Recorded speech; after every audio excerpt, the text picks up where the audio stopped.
So about this childhood friend, Sarah. Nice girl. She had blonde hair and bright blue eyes. Knew her since elementary school. She had Pokemon Pearl, and I had Pokemon Diamond. This led us on a fast track to being friends, due to the need to trade between the two versions, and our shared love of Pokemon. We became even closer with sleepovers, camping trips, and living only a 20-minute bike ride away from each other. Middle school is when she really started getting into the occult stuff. First, it was a Ouija board. She would pull that out pretty much every night we hung out together, trying to speak to the dead. She got into crystals and witch culture online after that. But she didn't stop there. By 7th grade, she had cut herself for a magic ritual. And it was a very deep cut on her palm too. She actually ended up having major nerve damage on her hand, and her parents got her quickly into therapy, but none of that even came close to stopping her obsession with the occult. It was a non-stop barrage of cryptids, magic, cults, demons, spirits. It was all she could ever talk about. She once showed me these super creepy sites on a Tor browser. She said they held secret symbols with real power. She had a necklace cropped together made from wood, metal, and other various jewels. I think there was some hair on there too, from a sheep or something. It was modeled after one of those symbols, the one called Gateway. It was one large circle surrounding a smaller circle inside. Inside the smaller circle was a mandala artwork. The symbols flowed down from that, with 2 small circles leading to an upside-down triangle. On her necklace, both the circles were made of wood, and the mandala was sewn together with multicolored threads. Just below that circle was a trail of jade and quartz, leading to an upside-down triangle that she claimed was obsidian. She wore that necklace literally every single day, all day. I never saw her without it. This and the other parts of her obsession made her an easy target for bullying. I was her only friend. I'm ashamed to admit I stopped talking to her to avoid being bullied by association. She ended up dropping out in grade 11, and that was the last I saw her. Until yesterday, 3 years later, when she knocked on the door to my dorm that night. I almost immediately slammed the door in her face when I saw her. She looked terrifying.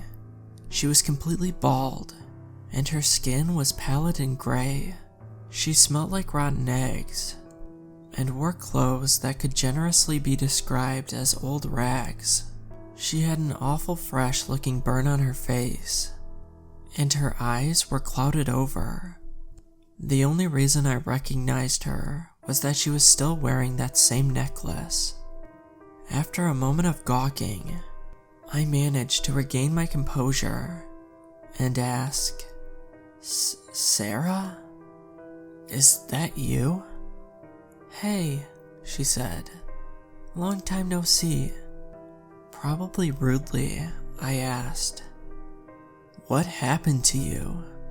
A rueful chuckle rose from her. She said, "Oh, more than you could ever know. More than you would ever want to." I honestly wasn't sure if I should let her into my dorm room. My first suspicion was that she became an addict of some sort, but I did have a lot of sympathy. I mean, she was a friend of mine, and clearly was going through a lot. The guilt overcame my better judgment, and I invited her in. She felt around for the doorframe and took tentative steps inside.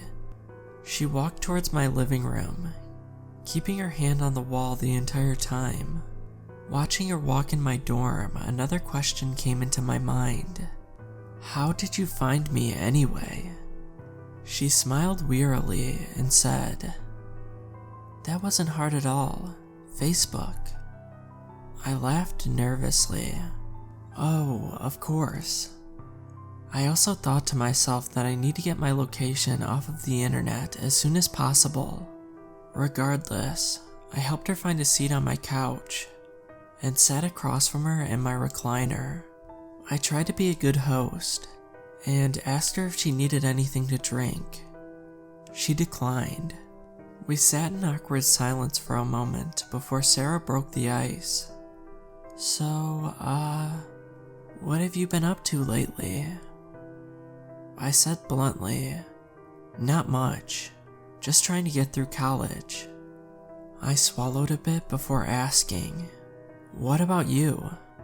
She contemplated for a moment before asking, reaching, trying to see beyond the veil, trying to be more than an ape on a goddamn rock, getting just a step away from cosmic mediocrity. So close now, farther away than ever. I was stunned. I was worried she suffered a mental break or something. I mean, how do you even react when someone says something like that? So genuinely and serious. I reacted by spurting out, that's cool. She sighed and looked straight at me despite her blindness. You could have been great too, you know. You settled for insignificance. I need to get her out of my dorm immediately. It was 100% a mistake to ever let her in here. The question was, how? If I straight up told her to leave, it would be a fight. And I was unsure if she'd be willing to turn to violence. I decided in that moment that I would let her stay the night and find an excuse to get her out tomorrow.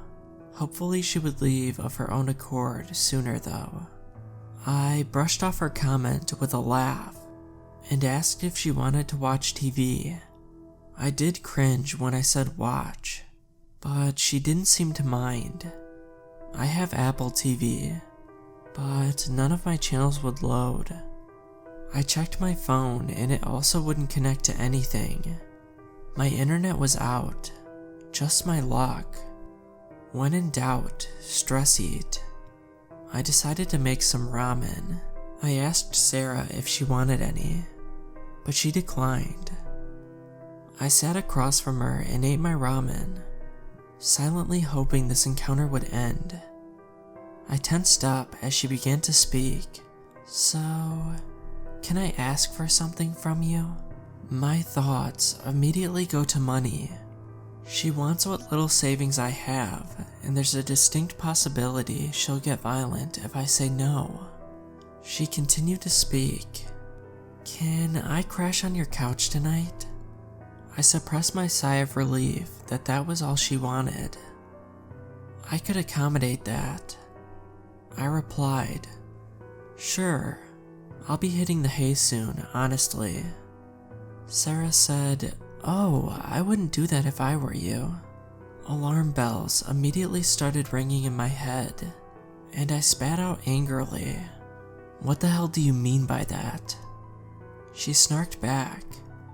Oh, I read your thoughts. You think I'm some monster here to rob one of the few friends I've ever had. I would never do that.